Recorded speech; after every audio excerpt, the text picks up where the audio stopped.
Olá pessoal, tudo bem? Eu sou o Dr. Leonardo Higashi, endocrinologista e nutrólogo da Clínica Higashi, e hoje nós vamos falar sobre emagrecimento.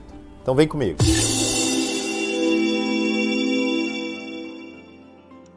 Uma das perguntas que mais recebo no meu dia a dia é: doutor, como faço para emagrecer? Eu tenho muita dificuldade, já tentei de tudo.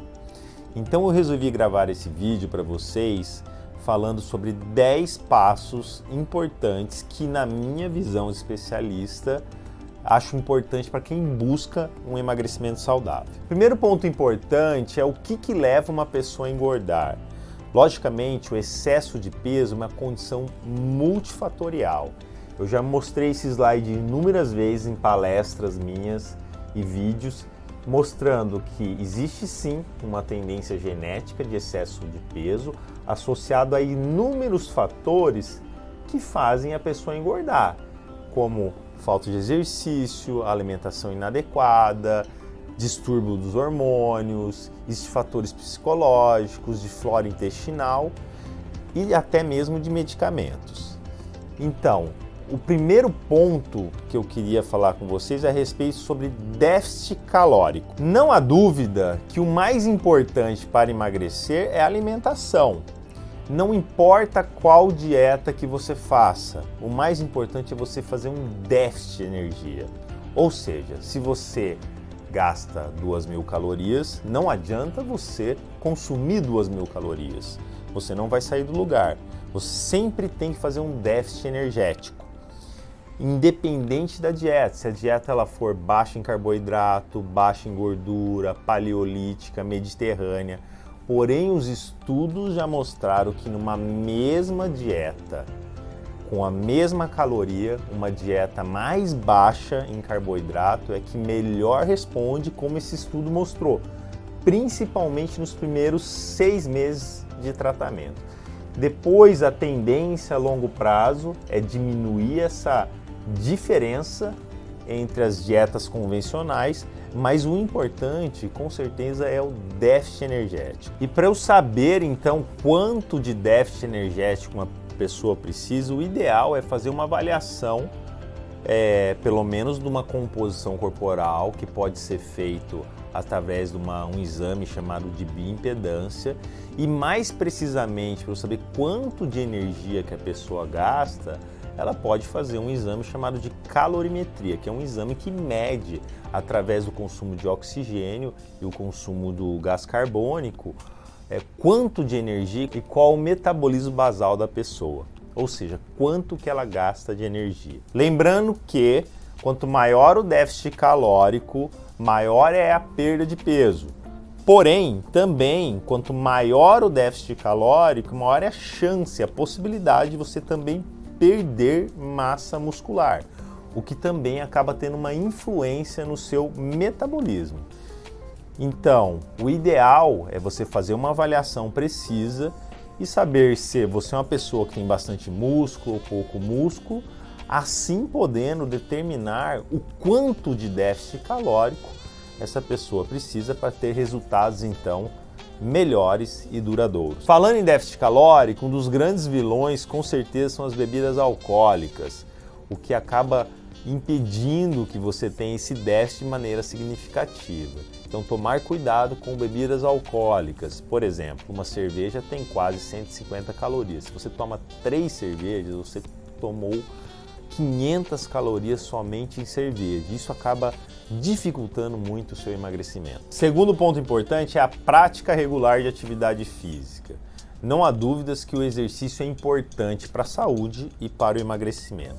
Porém, as pesquisas mostram que para você emagrecer usando o exercício como fonte de emagrecimento, são aquelas pessoas que praticam 1 hora pelo menos 6 vezes na semana.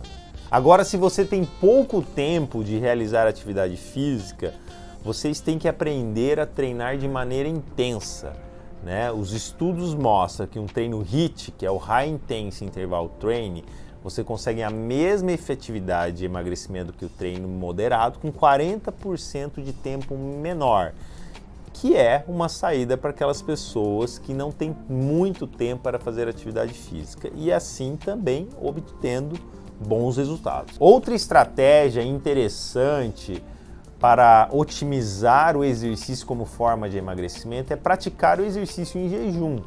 Estudos já demonstraram, inclusive já gravei vídeo sobre isso aqui, que uma atividade física aeróbica em jejum pode propiciar a perda de peso, inclusive fazendo mais oxidação de gorduras, né? Então poderia ser uma estratégia também válida para o emagrecimento. Lembrando que a maioria desses estudos foram feitos em pessoas jovens e saudáveis, não sendo indicado fazer exercício em jejum nas pessoas mais idosas ou que têm comorbidades ou tomem algum medicamento que impossibilitem isso. E é muito importante, tanto na atividade física como na alimentação, estímulos diferentes. Lembrando que nosso corpo se adapta muito fácil a qualquer tipo de atividade física, a uma alimentação. Então, estímulos diferentes sempre vão gerar mais resultados. Terceiro ponto, vamos falar sobre equilíbrio hormonal. Não há dúvidas que os hormônios são fundamentais para o emagrecimento. A grande maioria das pessoas que estão acima do peso estão com uma coisa que a gente chama de resistência insulínica. Insulina é o hormônio que é liberado com a alimentação, principalmente carboidrato, que bota a glicose para dentro da célula. O problema é que uma vez que a pessoa engorda, principalmente na região abdominal, essa insulina começa a não trabalhar direito. E aí cada vez que ela come, ela tem que liberar mais insulina para botar a glicose para dentro da célula. E nós temos duas vias metabólicas de ação da insulina. Uma da KT-PI3 quinase, que bota a glicose dentro da célula. Essa via fica resistente, e a via da MAP, que é uma via anabólica, que nunca fica resistente. Então, a resistência insulínica cada vez gera uma hiperativação da via anabólica, gerando mais acúmulo de células de gordura. E para o emagrecimento é importantíssimo tratar a resistência insulínica, seja diminuindo o estímulo alimentar da insulina, como por exemplo a redução do carboidrato, fazendo atividade física. Também o jejum intermitente pode ser uma estratégia interessante, e até mesmo medicamentos quando bem indicado. Outros hormônios fundamentais para emagrecer são os esteroides sexuais. Eu já mostrei para vocês aqui que a menopausa faz acumular mais células de gordura, principalmente na região abdominal. E infelizmente, como mostra esse estudo, quando a mulher entra na menopausa, ela pode diminuir até 30% o gasto energético e 32% a oxidação de gordura. E a reposição hormonal feminina pode ajudar a minimizar esse processo de diminuição de gasto energético e de acúmulo de gordura também. E nos homens, a mesma coisa, a deficiência de testosterona gera mais resistência insulínica, gera mais síndrome metabólica, e a própria resistência insulínica pode gerar deficiência de testosterona, gerando uma via de mão dupla de um ciclo vicioso da pior. E você fazer uma reposição também pode ajudar no processo de emagrecimento. Outro hormônio fundamental para o emagrecimento são os hormônios tiroidianos. Estima-se que 30% de todo o seu metabolismo, todo o seu gasto energético seja dependente do hormônio tiroidiano. E pequenas alterações podem já ter uma influência no peso e no metabolismo. Então é fundamental que esse hormônio também esteja equilibrado. Quarto ponto importante é saúde intestinal. Já há alguns anos, estudos demonstram que a flora intestinal, a saúde intestinal está envolvida com o aumento de peso. O que acontece quando você tem um intestino que não está saudável? Você tem um aumento da permeabilidade intestinal e absorção de coisas indesejáveis, como por exemplo LPS, e isso vai gerar uma inflamação, resistência insulínica e maior acúmulo de célula de gordura, e também uma desregulação do apetite e da saciedade. Então, cuidar da saúde intestinal é fundamental para o emagrecimento. E a coisa mais importante para você cuidar do seu intestino é ter uma alimentação mais natural possível, consumindo muito vegetais, legumes e verduras. Pelo menos 6 a 9 porções por dia de vegetais, legumes e verduras e frutas. Aliás, esta é a regra número 1 de uma alimentação saudável. Logicamente que existem suplementos que também podem te ajudar a ter um intestino mais saudável, que vai desde enzimas digestivas, probióticos, aminoácidos como a glutamina, mas nada disso vai adiantar se você não tiver uma alimentação saudável. Quinto ponto é sono de qualidade. Não há dúvidas que você ter um sono de qualidade ajuda tanto na sua saúde como também no emagrecimento. Estudos mostram que você ter menos de 6 horas de sono por dia faz você piorar a sensibilidade à insulina, aumentando a secreção de grelina, que é um hormônio que aumenta o apetite, diminuindo a sensibilidade à leptina, que é o hormônio que inibe o apetite, além de diminuir a capacidade de atividade física, fazendo uma diminuição do seu metabolismo e aumento do peso e aumento do risco de diabetes e doenças metabólicas. Eu recomendo que vocês tenham pelo menos 7 horas de sono por dia, de uma maneira sincronizada, ou seja, o sono tem que ser durante a noite e não durante o dia. Sexto ponto importante é jantar cedo e ter todos os dias de 12 até 14 horas de jejum. Eu já demonstrei para vocês no vídeo anterior que teve um estudo que comparou 2 grupos com a mesma dieta, com a mesma atividade física. A única diferença era o horário de jantar. Aqueles que jantavam cedo, por volta das 7 horas, em comparação com aqueles que jantavam tarde, por volta das 10h30, emagreciam mais, em torno de 30% a mais, com a mesma dieta e com a mesma recomendação de atividade física. Então, jantar cedo e, obviamente, não comer mais nada depois, respeitando aí um período de 12 horas de jejum. O ideal é 14, que teve estudos que já demonstraram isso, que colocou pessoas obesas com síndrome metabólica e diabetes em 14 horas de jejum, e teve um resultado interessante na perda de peso e na melhora dos parâmetros metabólicos. Aliás, já há algum tempo tem se mostrado que um ritmo biológico sincronizado é aquela pessoa que dorme cedo, janta cedo, come menos à noite, ou seja, menos do que 30% do valor calórico total, acorda cedo. Isso tem um ritmo biológico sincronizado com o dia e isso está associado à saúde, o que o inverso está associado a doenças metabólicas, inclusive obesidade. Sétimo ponto importante é controle da compulsão e do estresse. Muitas pessoas são viciadas em açúcar. Aliás, estudos já demonstraram que o açúcar pode ser mais viciante que a cocaína. Esse estudo comparou 5 parâmetros de vício e demonstrou que o açúcar empata em 3 parâmetros de vício com a cocaína e consegue ganhar em 2, ou seja, ela consegue ser mais viciante que uma droga, como por exemplo a cocaína. E muitas pessoas são compulsivas e viciadas em açúcar e precisam de ajuda para controlar esse vício.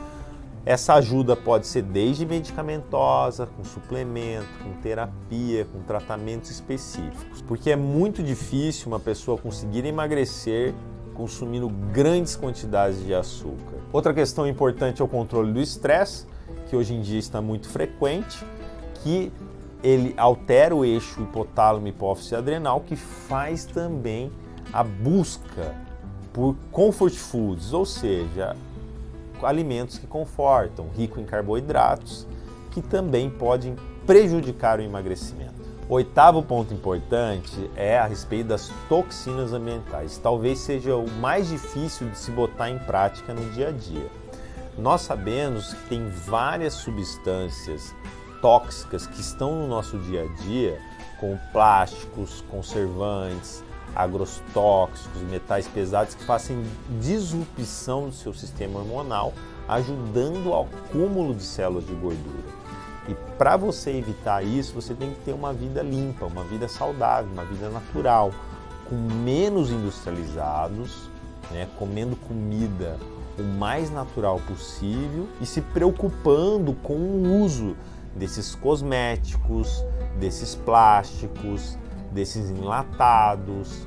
Ou seja, não é uma tarefa muito fácil, mas eu recomendo que vocês comecem a prestar mais atenção nisso, porque isso, além de ser importante, não só por emagrecimento, é importante para a saúde. O nono ponto importante é de medicamentos. Chequem os medicamentos que vocês estão usando. Existem vários medicamentos do uso comum do dia a dia que podem prejudicar o emagrecimento. Nós podemos citar alguns anticonvulsivantes, alguns antihipertensivos, alguns remédios para ajudar no sono, alguns remédios para ansiedade, até mesmo para alergia. E não estou falando para vocês pararem nenhum tratamento médico, pelo amor de Deus, mas sim para conversar com o seu médico, para saber se esse medicamento que você usa pode estar contribuindo para uma dificuldade maior de emagrecimento. 10º ponto importante é eliminar o efeito sanfona. Estudos já demonstraram que toda vez que você emagrece, o seu metabolismo cai. Se você tem um emagrecimento importante, de mais de 10% do seu peso corporal, vai ter uma queda no metabolismo. Isso é um efeito fisiológico do seu corpo. E toda vez que você reengorda, esse metabolismo ele não volta ao patamar anterior, ele vai voltar um pouco abaixo, parece ser um mecanismo de proteção fisiológica do nosso corpo. Nós temos que lembrar que nossa genética é de sobrevivência. Nós somos os genes com maior capacidade de poupar energia numa eventual falta de comida. Ou seja, o nosso corpo não quer que você perca o seu estoque de gordura, que é a sua reserva numa eventual falta de energia. Então, se você vive no efeito sanfona, cada vez mais vai ficar mais difícil para você emagrecer, porque toda vez que você emagrece e volta a engordar, o seu metabolismo vai ficar pior. Então, daqui para frente, tente o máximo possível manter o peso. Mas estudos demonstram que essas alterações metabólicas que fazem você gastar menos energia, ou seja, baixando o seu metabolismo para engordar, e também essas alterações para você aumentar o consumo de energia, o que acontece quando você emagrece, vão persistir por em torno de 2 anos. Ou seja, depois desse período, se você conseguir manter o seu peso perdido por 2 anos, você vai ter mais facilidade para se manter no peso. Então é isso, pessoal. Os 10 passos que eu acho importante para você ter um emagrecimento saudável e sustentável é 1. Déficit calórico, independente da dieta que você fizer. 2. Atividade física, no mínimo 1 hora, 6 vezes na semana. 3. Cuide dos seus hormônios, né? Equilíbrio hormonal é fundamental. 4. Cuide do seu intestino comendo pelo menos 6 a 9 porções de vegetais, legumes e verduras. 5. Sono de qualidade. Ter pelo menos 7 horas de sono todos os dias e durante a noite. 6. O jantar cedo. Jantar cedo e tentar manter de 12 a 14 horas de jejum todos os dias. 7. Controle da compulsão alimentar e do estresse. 8. Tenha uma vida mais limpa, livre das toxinas, o mais natural possível, evitando os industrializados, enlatados, empacotados. 9. Cheque os medicamentos que pode ser que tenha algum que te prejudica. 10. Acabe de vez com o efeito sanfona, senão cada vez vai ficar mais difícil para o emagrecimento. Até a próxima e muito obrigado.